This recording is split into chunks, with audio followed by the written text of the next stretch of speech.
Hello everyone दोस्तों। तो friends, मैं हूं प्रकाश यादव और आप देख रहे हैं मेरे YouTube channel Prakash Yadav study centre पे। आप सभी लोगों का हृदय से स्वागत है।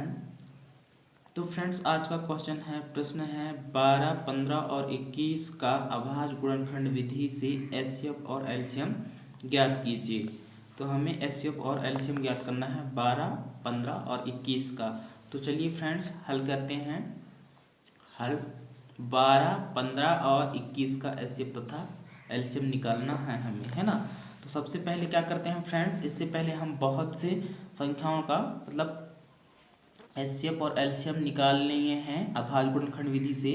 अगर आप मेरे वीडियो देखे होंगे तो आपको पता है, और नहीं देखे होंगे तो चलो इस वीडियो से हम सीख लेते हैं कि अभाज्य गुणनखंड विधि से एचसीएफ और एलसीएम कैसे निकालते हैं। तो सबसे पहले फ्रेंड्स, हमको निकालना होता है जो दी गई संख्या रहता है उनका गुणनखंड, है ना। तो जैसे दी गई संख्या कौन कौन है, 12, 15 और 21 है, तो इनका क्या निकाल लेते हैं, गुणनखंड। गुणनखंड आपको पता होगा, इस तरह से निकालते हैं, है ना। तो निकालिए, ये किससे कटेगा, 2 से। 12 किससे कटेगा, 2 से, इसलिए हमने यहाँ पे 2 लिख दिया। अब काटिए, 2 छक्का 12, 2 का पहाड़ा कितने बार पढ़े हैं, 6 बार, तो इसलिए यहाँ पे 6 लिखें।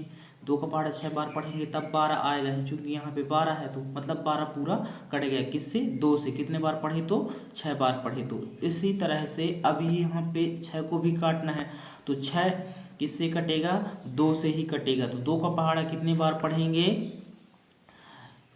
2 तिहाई 6, है ना। कितने बार पढ़े, 3 बार पढ़े हैं। किसका पहाड़ा, 2 का पहाड़ा, तो 6 कटा है ना। इसी तरह से यहाँ पे अब आ गया 3। अब हम किसको काटेंगे 3 को, तो 3 किससे कटेगा, 3 से ही, 3 एकम 3। इस तरह से हमने 12 का क्या निकाल लिए, गुणनखंड निकाल लिए हैं। अब इसी प्रकार हमको क्या करना है, 15 का गुणनखंड निकालना है। तो फ्रेंड्स, आप किसी भी सवाल को प्लीज रटिए मत, आप विधि समझिए। कहने का मतलब मेरा ये है कि यहाँ पे 12, 15 और 21 है। अगर इन संख्या चेंज भी हो सकते हैं, यहाँ 12 की जगह में कुछ भी हो सकता है, 24, 22, 26 से कुछ भी संख्याएं आ सकती हैं। तो आपको ये रटना नहीं है कि ऐसे किया जाता है, सिर्फ आपको समझना है, विधि को जानना है कि कैसे करने पर एचसीएफ और एलसीएम निकाला जाता है अभाज्य गुणनखंड विधि से। मतलब क्या है एक्चुअल में इसकी विधि। तो इसका विधि क्या है, सबसे पहले दी गई संख्याओं का गुणनखंड निकालते हैं, सबसे पहली बात तो, है ना। तो चलिए निकाल लेते हैं। 12 का निकाल लिए हैं, अब निकालेंगे 15 का। तो 15 किससे कटेगा, 3 से। देखो अब ये 3 से क्यों कटेगा, क्योंकि विभाजित का नियम मुझे पता है, आपको भी पता होना चाहिए, कम से कम 6 तक तो पता होना ही चाहिए। देखिए, तो विभाजित के नियम से मुझे पता है कि 3 से कटेगा, तो 3 पछे 15, इस तरह से आ गया 5, और ये 5 अब तो स्वयं से कटेगा। मतलब 3 का पहाड़ा कितने बार पढ़े हैं, 5 बार पढ़े हैं, तब 15 आ रहा है, इसलिए हम यहाँ पे 5 लिखें। अब 5 किससे कटेगा, 5 से ही, तो इसलिए हम यहाँ पे 5 लिखेंगे। और 5 का पहाड़ा कितने बार पढ़ेंगे तब ये 5 कटेगा, ये 5 का पहाड़ा पढ़ेंगे और ये 5 को काटेंगे, तो 5 एकम 5, एक बार पढ़े, इसलिए हमने यहाँ पे लिख दिया 1। इसी तरह से अब हमें क्या करना है, 21 का भी क्या निकालना है, गुणनखंड निकालना है। हमने 12 और 15 का गुणनखंड निकाल लिए, अब निकालेंगे 21 का। तो ये किससे कटेगा, ये भी कटेगा 3 से, है ना। तो इसको भी 3 से काटिए। 3 का पहाड़ा कितने बार पढ़ेंगे तो 21 आएगा, तो 3 सत्ते 21, 7 बार पढ़ेंगे, तो इसलिए यहाँ पे हमने 7 लिख दिया। अब ये 7 किससे कटेगा, 7 से ही कटेगा, स्वयं से ही कटेगा, तो इसलिए यहाँ पे 7 लिखे। और 7 कितने बार पहाड़ा पढ़ेंगे तो 7 कटेगा, 7 एकम 7, एक बार। तो इस तरह से फ्रेंड्स, सबसे पहले आपको क्या करना होगा कि जो भी संख्या दी गई होंगी उनका अभाज्य गुणनखंड विधि से एचसीएफ और एलसीएम निकालना है। तो सबसे पहले गुणनखंड निकालना है, ठीक है, गुणनखंड निकालना है। आपको विधि में बता रहा हूं, मौखिक में याद रहना चाहिए, मतलब याद रहना चाहिए डायरेक्ट, कि सबसे पहले दी गई संख्याओं को गुणनखंड निकालना है और उनको अब क्या करना है, गुणनफल के रूप में लिखना है। ये गुणनखंड निकल गए, अब गुणनफल के रूप में लिखिए। तो 12 बराबर क्या होगा, 2 गुणित 2, अर्थात 2 का वर्ग या 2 के घाते 2, गुणित क्या है 3, तो गुणित 3 घाते 1, क्योंकि 3 1 है। इस प्रकार अब 12 के गुणनखंडों को गुणनफल के रूप में हमने लिख लिया। अब 15 के गुणनखंडों को गुणनफल के रूप में लिखेंगे तो क्या होगा, 3 गुणित 5, 3 की घाते भी 1, 5 घाते भी 1, यहाँ पे 3 1 है और 5 भी 1 है इसलिए।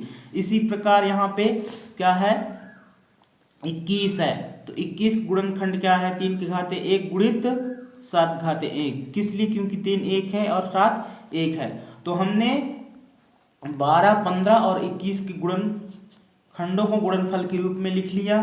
तो फ्रेंड्स आपको मैं बार बार बोल रहा हूं, आप विधि पकड़िए, रटिए मत। जैसे कि आप किसी भी यहाँ पे और 12, 15 और 21 की जगह में कोई अन्य संख्या भी हो सकती है, तो आपको क्या करना है कि उन संख्याओं को भी ऐसे ही गुणनखंड निकाल लेना है और गुणनफल के रूप में लिख लेना है ना।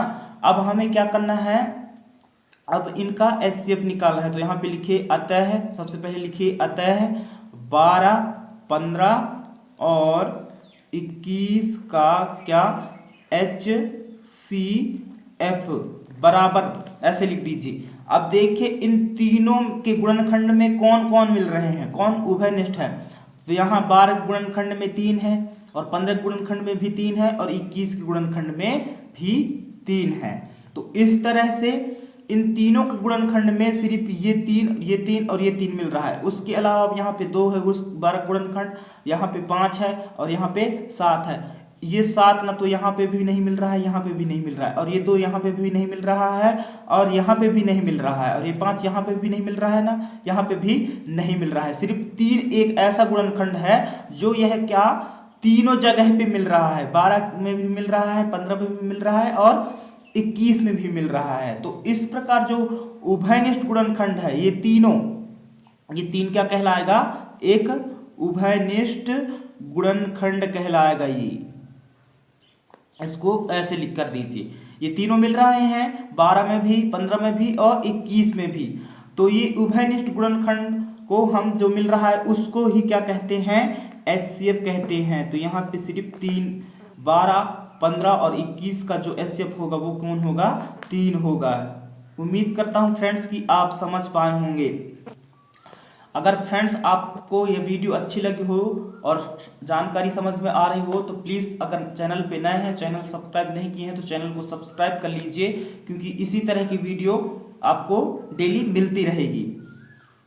तो फ्रेंड्स इस तरह से इसका HCF क्या होगा, 3 होगा। अगर यहाँ पे 2 भी मिलता और यहाँ पे भी 2 रहता और यहाँ पे भी 2 रहता तो इसको हम गुणित करके 2 लिखते, लेकिन यहाँ पे 2 नहीं मिल रहा है, सिर्फ यहाँ बस 2 है, यहाँ 2 नहीं है, यहाँ भी 2 नहीं है। और अगर यहाँ पे 5 है तो यहाँ पे भी 5 रहता, यहाँ पे भी 5 रहता तो 5 को भी लिखते, और यहाँ पे भी 7 है, यहाँ पे भी 7 है तो 7 को लिखते, और किस घात को लिखते, छोटी घात को लिखते। तो फ्रेंड्स इससे पहले मैं बहुत सारी वीडियो बनाया हूँ जो उसमें और अच्छे से एक्सप्लेन करके मतलब समझाऊंगा आपको। तो फ्रेंड्स उम्मीद करता हूं कि आप समझ गए होंगे।